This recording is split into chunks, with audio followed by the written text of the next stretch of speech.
আচ্ছা, আপনার মেয়েটা কি আজ সাহস করে রাস্তায় ঠিকমতো হাঁটতে পারে? মেয়েকে কলেজে পাঠিয়ে নিশ্চিত হয়ে বাড়িতে থাকতে পারেন? আপনার গ্রামে কি আগের মতো দুর্গাপুজোয় মন খুলে আনন্দ করতে পারেন? আপনার নিজের বাড়ির ছেলেমেয়েরা এখনো কি গর্ব করে নিজেদের বাঙালি হিন্দু বলতে পারে? বাংলার সব স্কুলে আজও কি আগের মতো সরস্বতী পুজো হতে পারে? এই প্রশ্নগুলো শুনে যদি আপনাকে ভাবায়, একটু হলেও আপনার বুকটা কেঁপে ওঠে, তাহলে অনুরোধ করব পুরো ভিডিওটা শেষ অবধি দেখবেন।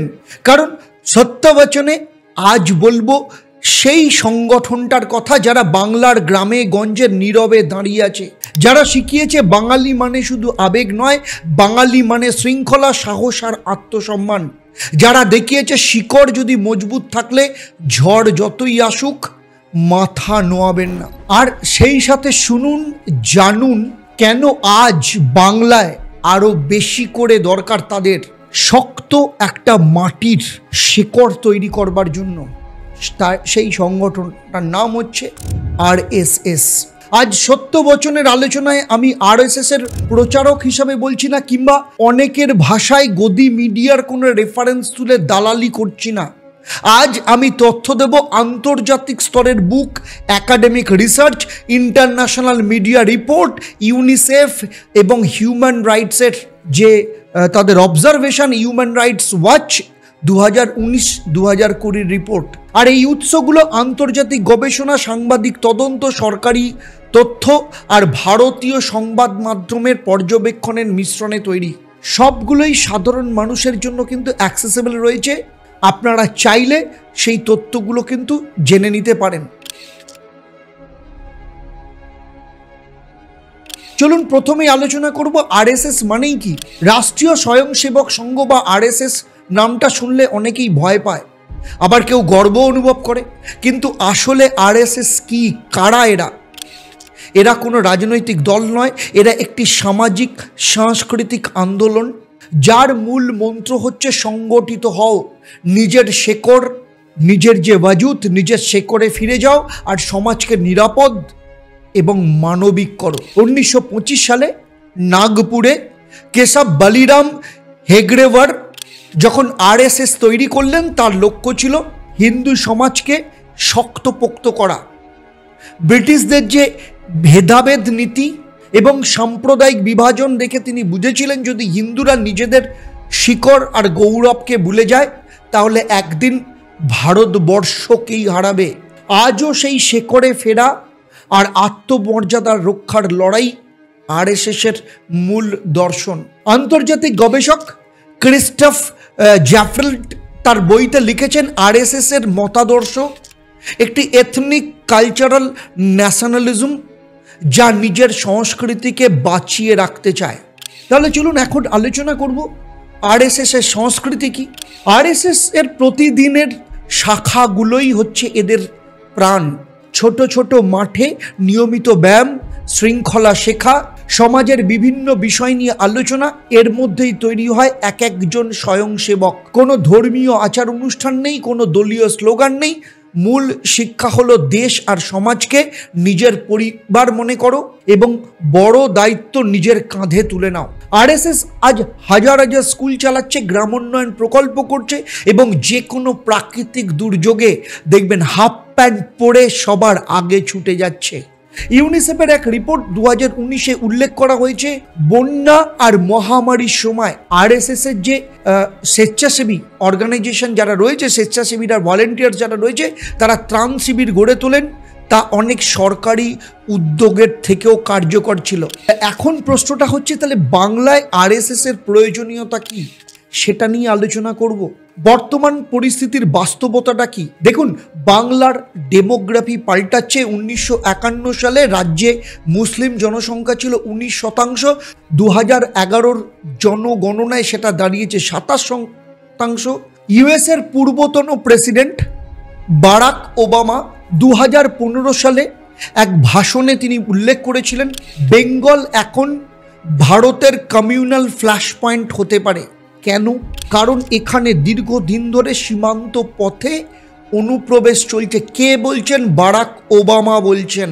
এই ডেমোগ্রাফির পরিবর্তন সরাসরি প্রভাব ফেলেছে বাংলার গ্রামীণ এলাকায়, যেখানে সংখ্যালঘু মুসলিম জনসংখ্যা এখন অনেক জেলায় 50% ছাড়িয়েছে। এর ফলে হিন্দু মেয়েদের নিরাপত্তা নিয়ে উদ্বেগ বাড়ছে। সাম্প্রতিক ন্যাশনাল ক্রাইম ব্যুরোর রিপোর্টে দেখা গেছে বাংলায় নারী নির্যাতন এবং হিউম্যান ট্রাফিকিংয়ের হার সারা দেশের মধ্যে সর্বোচ্চ। এমন সময় আরএসএস এর মতো একটা সংগঠন, যে শৃঙ্খলাবদ্ধ গ্রাসরুট সংগঠন, এখানে মানুষের মনোবল জোগায় যে তুমি একা নও। তাহলে এখন প্রশ্নটা হচ্ছে মহিলাদের সুরক্ষা, সেটা নিয়ে আলোচনা করব, যেটা নিয়ে আজকের দিনে দাঁড়িয়ে সব থেকে বড় প্রশ্ন। আপনার বাড়িতে যদি মেয়ে থাকে, আপনার মনেও সেই প্রশ্নটা জাগে, মেয়েটার সুরক্ষা থাকবে তো? আরএসএস এর এখানেই বাস্তব উদ্যোগ। কেন জানেন? কারণ অনেকেই জানেন না, আরএসএস এর মহিলা শাখা সংগঠন স্বয়ং সেবিকা সমিতি, যেটা 1936 সাল থেকেই কাজ করছে বাংলায়, তারা এখন গ্রামে গঞ্জে মহিলাদের সেলফ ডিফেন্স ক্যাম্প চালাচ্ছে। প্রতি বছর 50,000 মহিলাকে তারা প্রাথমিক আত্মরক্ষার প্রশিক্ষণ দেয় সারা ভারত জুড়ে। আন্তর্জাতিক মানবাধিকার সংস্থা হিউম্যান রাইটস ওয়াচ 2020 সালের এক পর্যবেক্ষণ রিপোর্টে বলেছে, আরএসএস এর মহিলা শাখা বাংলার গ্রামে নারীদের আত্মবিশ্বাস ফিরিয়ে দিচ্ছে। শুধু সুরক্ষা নয়, আরএসএস এর মহিলা শাখা বহু বিধবা এবং নিপীড়িত মেয়েদের চাকরির জন্য প্রশিক্ষণও দিচ্ছে। চলুন নেক্সট আলোচনা করব যে এই যে সংস্কৃতি আর গর্ব, সত্যিকারের বাঙালি আনার সুরক্ষা কোথায়? দেখুন, বাঙালি কখনোই তার বাঙালি আনাকে মুসলিম বা হিন্দুতে ভাগ করে দেখেনি, কোনো দিনই দেখেনি। কিন্তু সাম্প্রতিক সময়ে দেখা যাচ্ছে দুর্গাপুজো, সরস্বতী পুজোর মতো উৎসব জন্য আদালতে মামলা হচ্ছে। এই কালচারাল ইনসিকিউরিটি অনেকের মনেই কষ্ট দিচ্ছে। আর আরএসএস এখানে স্পষ্টভাবে বলছে, এটা কোনো ধর্মের বিরুদ্ধে নয়, এটা নিজের সংস্কৃতিকে ভালোবাসার লড়াই। সম্প্রতি প্রথম আলো, যে বাঙালি এক পত্রিকা, বাংলার পত্রিকা, সেখানে রিপোর্টে ছাপা হয়েছিল যে আরএসএস বাংলায় বাঙালি পুজোকে নতুন করে সম্মান দিচ্ছে। বাংলার দুর্গা পুজোতে গ্রামে ত্রাণ বিতরণ, প্রতিমা গড়া শেখানো থেকে শুরু করে পুজোর ঘর পরিষ্কার পরিচ্ছন্নতায় সহায়তার এই আরএসএস স্বয়ংসেবকরা কিন্তু সহায়তা করছে। তাহলে আলোচনা হতেই পারে মানবিকতা নিয়ে, রাজনীতি নয়, সমাজ সেবা। দেখুন, আরএসএস এর সমালোচকরা জোর গলায় বলে ওরা আসলে রাজনৈতিক, কিন্তু বাস্তবের মাটিতে কি দেখা যায় জানেন? যেখানে মানুষ বিপদে পড়ে সেখানেই কিন্তু আরএসএস পৌঁছে যায়। কোভিডের সময় কলকাতা এবং মালদা জেলায় আরএসএস এর স্বেচ্ছাসেবক যারা ছিল, লক্ষাধিক মানুষকে অক্সিজেন আর খাবার পৌঁছে দিয়েছিল। তার জন্য কিন্তু তারা কখনো প্রচারের আলোয় আসেনি। তাহলে প্রশ্ন হচ্ছে, বাংলায় কেন দরকার? দেখুন, 3টে জিনিস বাংলা এখন ভীষণভাবে দরকার। 1, জনগণনার ভারসাম্য বজায় রাখা। 2, নারীদের সুরক্ষা নিশ্চিত করা। 3, বাংলার নিজস্ব সংস্কৃতিকে বজায় রাখা, মর্যাদা দেওয়া। যেখানে আকাশি রঙকে আকাশি বলা হয়, আসমানি রং নয়। আমরা ছোটবেলা থেকে রামধনু শুনে এসছি, রংধনু নয়। আমরা স্নান করাকে স্নান বলি, গোসল করা নয়। এই যে 3টে জায়গা নিয়ে আমি বললাম, এই 3টে জায়গাতেই আরএসএস এর বড় ভূমিকা রয়েছে এবং সেটা নিচ্ছে। পশ্চিমবঙ্গের ভবিষ্যৎ নির্ভর করছে এই আত্মসম্মান আর শৃঙ্খলার ওপর। বিজেপি, তৃণমূল যাই হোক না কেন, আরএসএস এর স্বয়ংসেবকরা কোনো ভোটের জন্য নয়, সমাজকে বাঁচানোর জন্য কাজ করছে এবং এটাই তাদের মূল লক্ষ্য। আজ বাংলায় আরএসএস দরকার, কারণ ওরা শুধু শঙ্খ আর ধূপকাঠির রাজনীতি করছে না, ওরা মাঠে আছে বাঙালি মেয়ের সুরক্ষায়, বাঙালির ছেলের সাহসে আর বাঙালি মনের গরিমাকে রক্ষা করার। বাংলা তার পরিচয়, আত্মপরিচয় যেন না হারায়, এই জন্যই আরএসএস এর মতো সংগঠন এখন আরও বেশি দরকার। কারণ এটাই একমাত্র সংগঠন যে নিরলসভাবে বাংলার শিকড়কে বাঁচাতে লড়াই করতে জানে। তাই আরএসএস বাংলার ভবিষ্যতের দিশারি হতে পারে। কারণ একটা কথা মনে রাখতে হবে, আরএসএস শুধু অতীতকে আঁকড়ে ধরা কোনো সংগঠন নয়, ওরা ভবিষ্যতের কথা ভাবে। আজ যেভাবে বাংলায় অনুপ্রবেশ, অপরাধ, দুর্বল প্রশাসন সমাজকে ভেঙে দিচ্ছে, সেখানে আরএসএস এর মতো স্বেচ্ছাসেবক নেটওয়ার্ক ভরসা দিচ্ছে। জার্মানি ডয়েচে ভেল DW এর একটা বিশেষ প্রতিবেদন 2022-এ লিখেছিল, RSS in Bengal is quietly filling the gaps left by state. যেখানে প্রশাসন ব্যর্থ, যেখানে মাঠের কাজ করছেন আরএসএস, এই নীরব বিপ্লবকে আজকে কিন্তু আর অস্বীকার করা যায় না। যেখানে মেয়েরা রাস্তায় বেরোতে ভয় পাচ্ছে, তখন স্বয়ংসেবকরা মেয়েদের নিরাপত্তা দিতে পাশে থাকে। যখন গ্রামের মানুষ ঠিক সময় ত্রাণ পান না, তখন আরএসএস খাবার নিয়ে পৌঁছে যায়। যখন ছোট ছেলেমেয়েরা পড়াশোনা ছেড়ে দিচ্ছে, তখন আরএসএস স্কুলে ভর্তি করায়। এই কাজগুলো কোনো শিরোনামে আসে না, কিন্তু সমাজের শিরদাঁড়াকে শক্ত করে। এর পরের চ্যাপ্টার আলোচনা করব কেন আরএসএস কট্টরপন্থা নয়, কেন আরএসএস মানে মানবিক শৃঙ্খলা। অনেকে ভেবেই বসেন যে আরএসএস মানে উগ্র কঠোরপন্থী, কিন্তু আন্তর্জাতিক পর্যবেক্ষকরা যেমন লিখেছেন যে আরএসএস এর মূল লক্ষ্য হলো সমাজে শৃঙ্খলা, আত্মসম্মান আর সেবার মাধ্যমে ঐক্যকে নিয়ে আসা।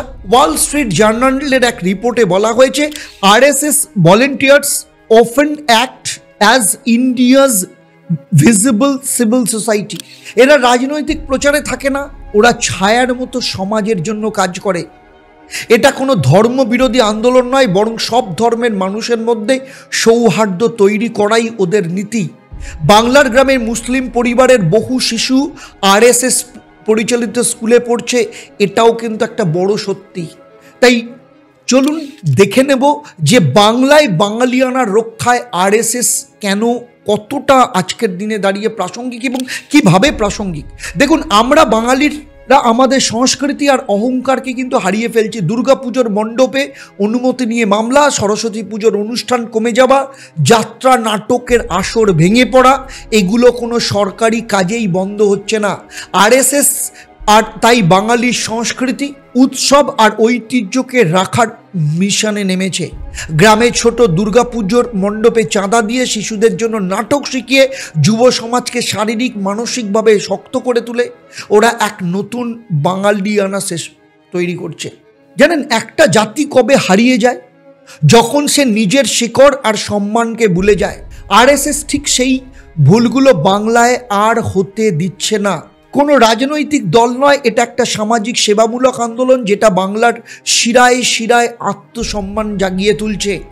নারী, শিশু, প্রবীণ, যুবক সবার পাশে থেকে এরা প্রমাণ করছে যে বাংলার মানুষকে আর ভয় পেতে হবে না, বাংলার মানুষকে মাথা উঁচু করে বাঁচতে হবে। আরএসএসের এই যাত্রা বাংলার জন্য এক শৃঙ্খলিত, আত্মসম্মানী, সুরক্ষিত আগামীকালের দিশা দিচ্ছে। তাই আপনিও ভাবুন, বাঙালি হিসেবে আপনি কি আর চুপ করে বসে থাকবেন, নাকি নিজের সংস্কৃতি আর নিরাপত্তার পাশে দাঁড়াবেন?